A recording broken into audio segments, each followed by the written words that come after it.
Yo, yo, yo, and you know what that sound is, and that means welcome back to another wonderful episode of Life of a Boss, the podcast. I am your host, Jason Hardin, and this is the realest podcast on personal development. And speaking of being real, I wanted to keep it real with a message I have today, and it's that there is an entire world out there outside of survival mode. I'm serious.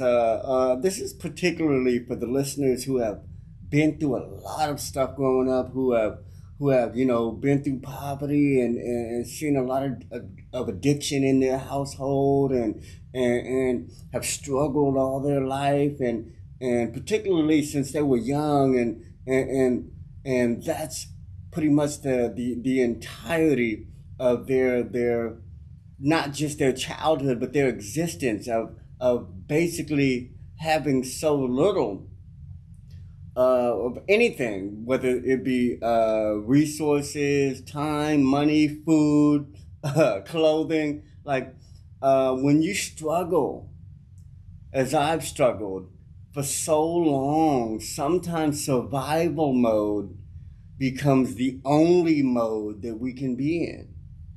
And I wanted to touch on that today because it's so important. It's so important to break through that glass ceiling of survival mode. And I'm going to tell you why. First, I want to start off with the causes of survival mode. And at least pretty much for me, like I said, growing up, I never had much. My family didn't have much. Money was rare, you know what I'm saying? Extra money was damn near non-existent, and my parents barely made anything. If not, they were working for minimum wage when they did work.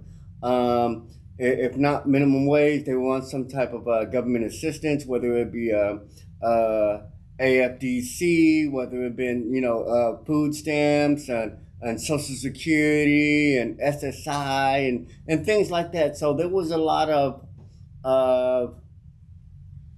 financial limitations in my life growing up, or that I was seeing, that I was exposed to, and that I've seen. So a lot of, and not only that, couple all that with drug addiction and alcoholism and other things that just took away any other leftover and cigarettes.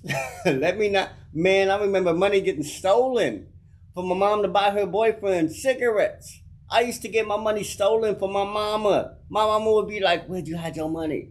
And I would tell my mama, because I love my mama, I'll tell her anything. And then I would look there again, my shit gone. And her nigga got cigarettes. You know what I'm saying? So I'd get pissed the fuck off and that just that's just another reason why survival mode was such a comfort zone. I always say you'll never find greatness out of your comfort zone, but you will also never find greatness inside of survival mode. You know what I'm saying? Oh, I'm sorry. I always say you'll never find greatness in your comfort zone, and the truth is you'll never find greatness in your survival mode either. You have to go beyond that. You have to think beyond that, and my survival mode came from always trying to preserve what little I had and almost always being satisfied with having just enough. And when you go through life trying to preserve everything you have while trying to find comfort and contentment in having just enough, you become very limited. You become very limited in life, very limited to the things that can happen for you and to you and with you.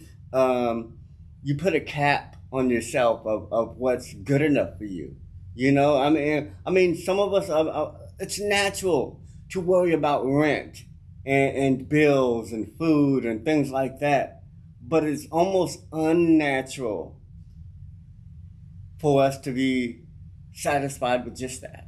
For us to find any real joy with just having that, for us to be able to achieve and explore and experiment and expand in any other way with just the bare minimum.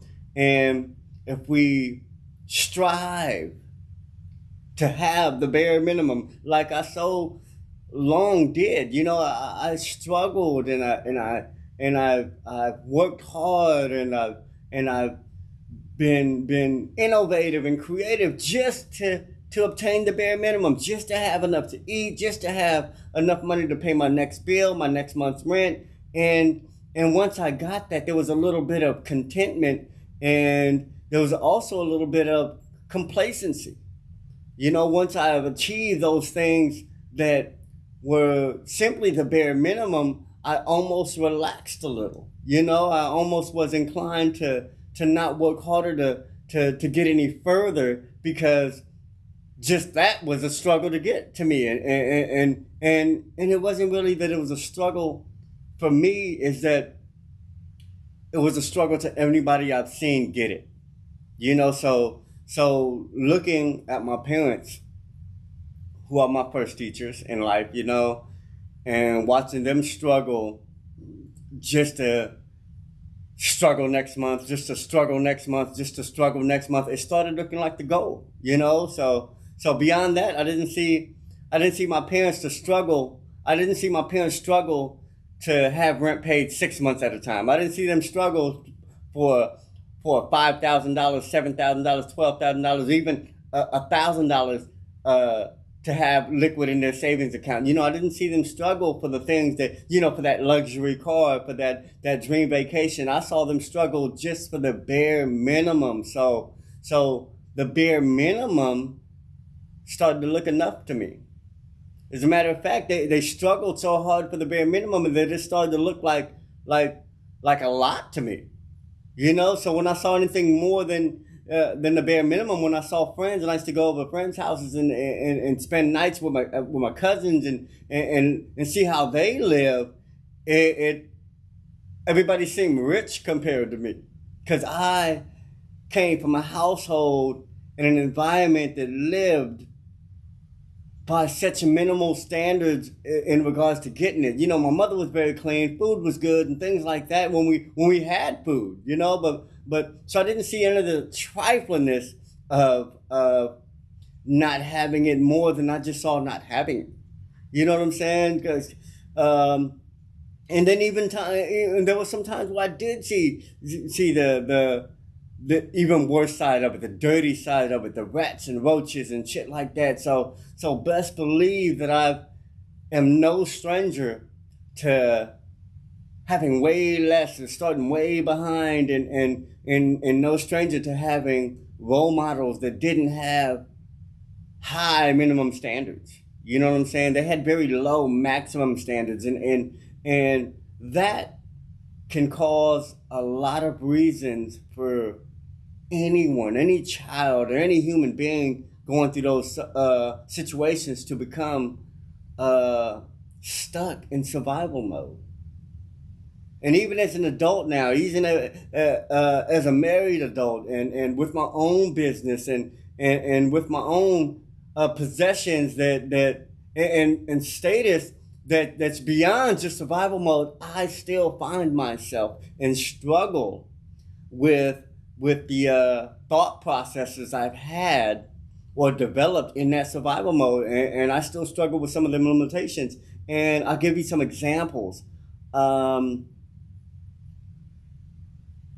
Let's look at it like trying to find a good example, because I got so many, I've got so many, for example, my time. Let's start there. My time, and the things I accomplish in a day. I might accomplish enough to say I made some money today. I went to work, and maybe I even went to the gym.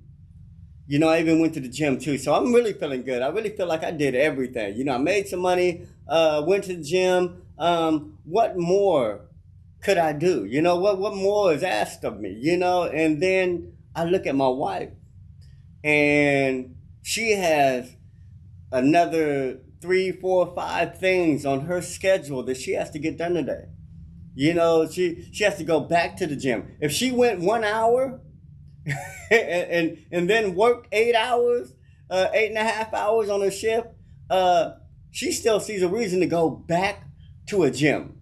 You know what I'm saying? And squeeze another element of gym or another element of anything into the time she has left in the day, and working at that capacity. She's not working to stay in survival mode. She's working beyond surviving. She's working towards retirement. She's working towards fulfillment and real joy of having accomplished something. And that's on top of her going to school, her studying, her reading, meetings she goes to and facilitates, and commitments that she has. Like, she packs every single day, and she doesn't even own a business.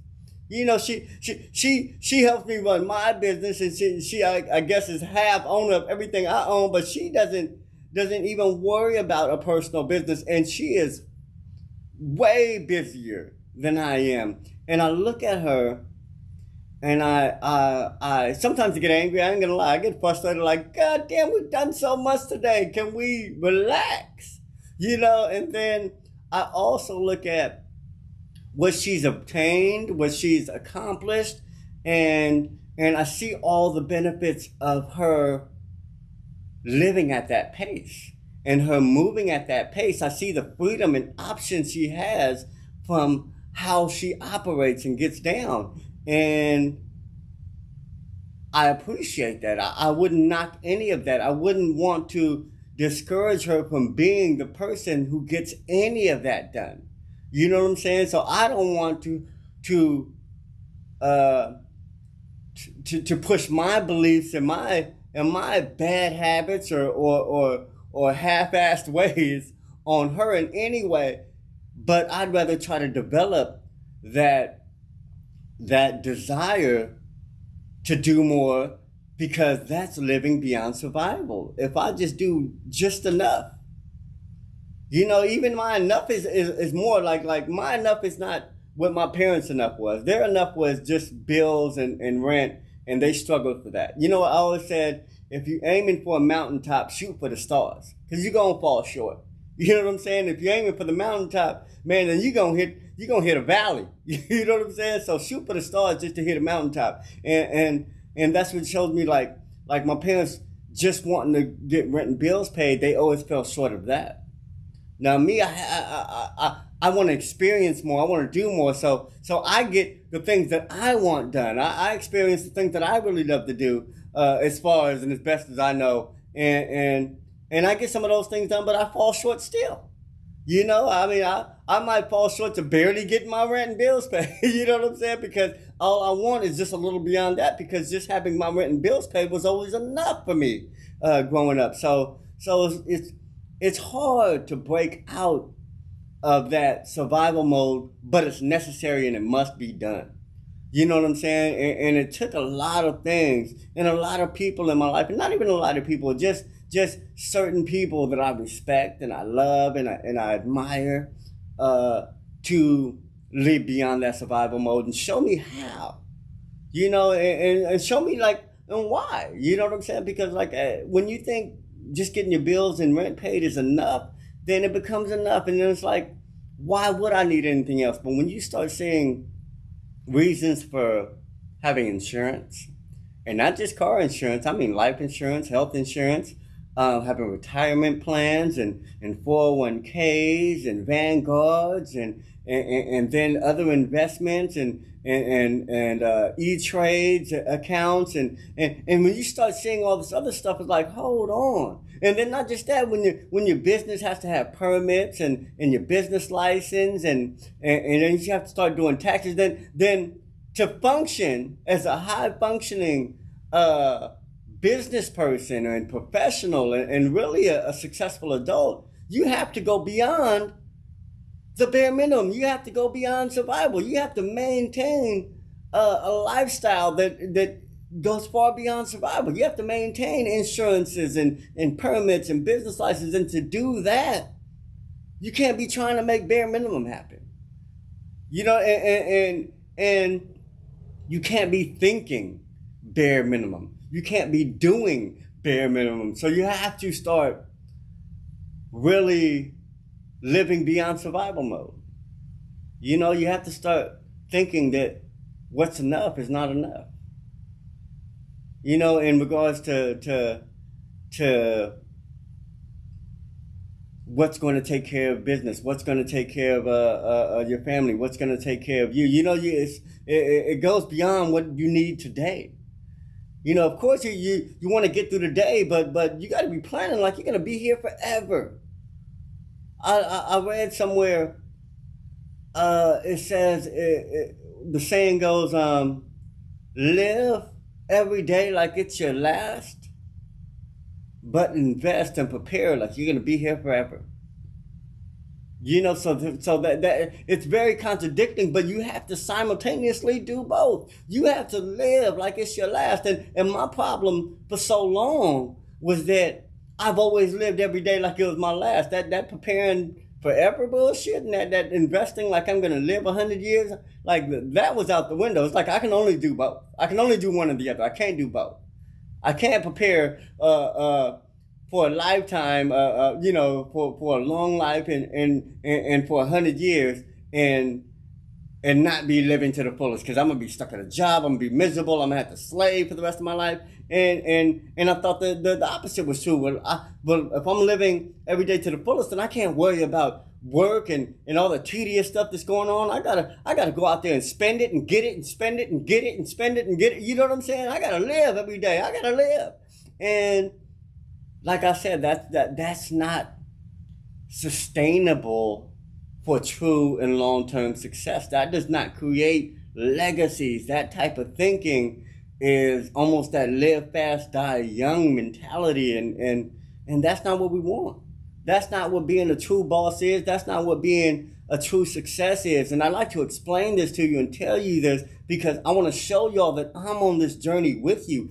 You're not alone when it comes to personal development. You never will be, because I don't care how much you accomplish, how much you have. Self-improvement is a never-ending story. It's a never-ending process. It's a constant journey until you are not living anymore. So as long as I'm here, I'm not going to be afraid to tell you where I'm still trying to grow or where I still need improvements, because if I need it, best believe I think some of y'all might need it. You know what I'm saying? So whatever I think that I'm going through, I know it can help somebody else because somebody else must be going through it. So that's what I wanted to say. That was the message I wanted to share today, is live beyond survival mode. There is a whole world outside of survival mode. And some of you are getting a lot of money and doing big shit right now, but you guys are still in survival mode. I know, because that was me. I was making big things happen, big moves, doing Hollywood shit, doing political shit, doing on the golf course and all that still, and still living in survival mode. Looking like I'm having the time of my life, and I am. But still living day to day, check to check, decision to decision, night to night. You know what I'm saying? And with nothing planned for anything beyond what I could see. None of that foundation that I really needed to create the legacy that I really wanted. So I had to let go of that just living in survival mode. And I work at it every day. Constantly, every day. I try to make the most out of every day, and I do it with awareness and intention.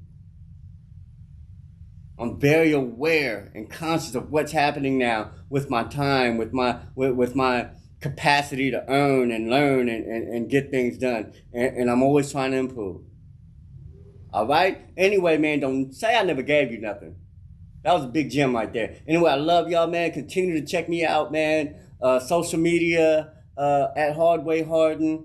TikTok at Jason Hardin, man.